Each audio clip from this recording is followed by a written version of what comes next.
Hello everyone. Today we're going to be doing HackerRank's practice problem number 2 for Java, which is the Java If-Else. So this problem states, there's a second problem in the Java practice problems. We did Welcome to Java yesterday, so let's do this one today. In this challenge, we test your knowledge of using if-else conditional statements to automate decision-making processors. An if-else statement has the following logical flow. So if A equals true, then you do B. If A is not equal to true, if it equals false, then you're going to do C. And then you have to end the if statement. So here's our task. Given an integer n, perform the following conditional actions. If n is odd, print weird. If n is even and in the inclusive range of 2 to 5, print not weird. If n is even and in the inclusive range of 6 to 20, print weird. And if n is even and greater than 20, print not weird. So complete the stub code provided in your editor to print whether or not n is weird.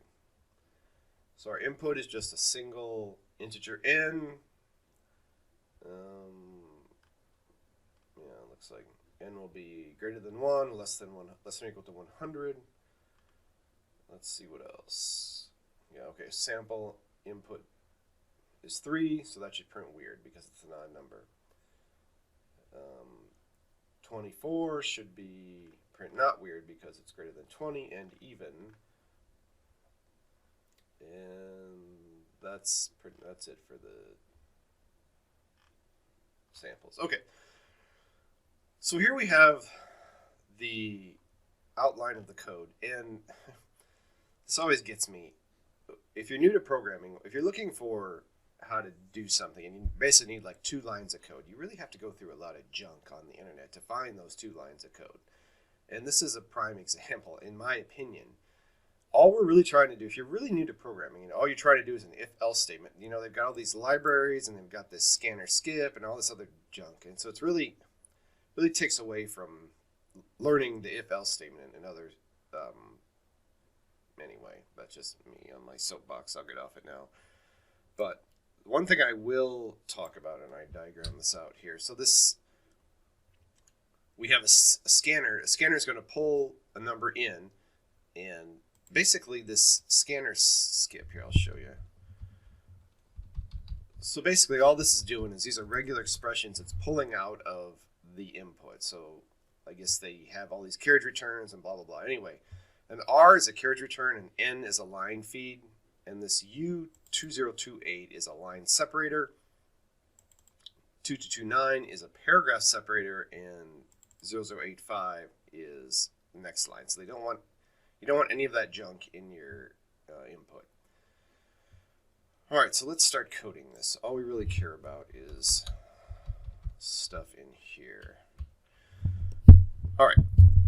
So the first thing we note is we can kind of combine some of these. So basically, if n is odd, we're always going to print weird. So we can separate these numbers based on even or odd. So if n, and we're going to use what's called a modulus operator. So this means basically if we had the number, if n is equal to 10, so 10 modulus 2, basically 10 divided by 2 is 5 and has a remainder of 0. So n modulus 2 is just going to show the remainder. So 10 mod 2 will be 0.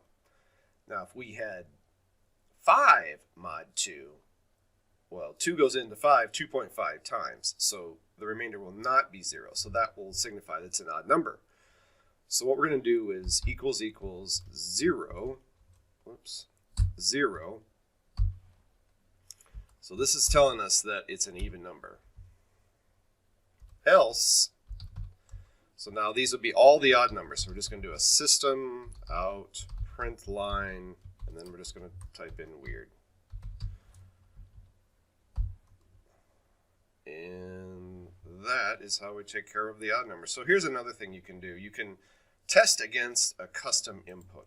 So here I'm just going to put in the number 7 and run the code. And this should be successful. What? Oh, idiot. So this should be successful second time through. Yes, because it's an odd number, so we're printing out weird.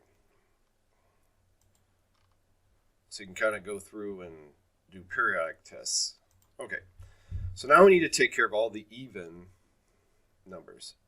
So we're going to do what's called a nested if. So we're going to do another if statement inside the original if statement.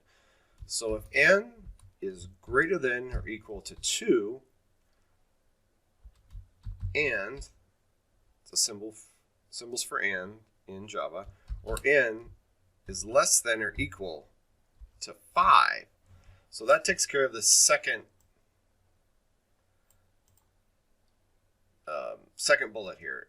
N is even and in the inclusive range of 2 to 5. So n is greater than or equal to 2, less than or equal to 5.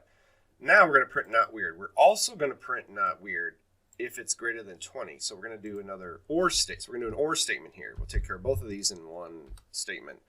N is greater than 20.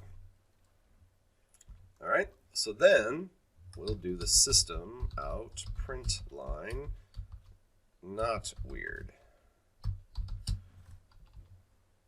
Won't add the extra period there. All right. So that takes care of bullet 2 and bullet 4. So now we just need to take care of this third bullet here. So we're going to do an else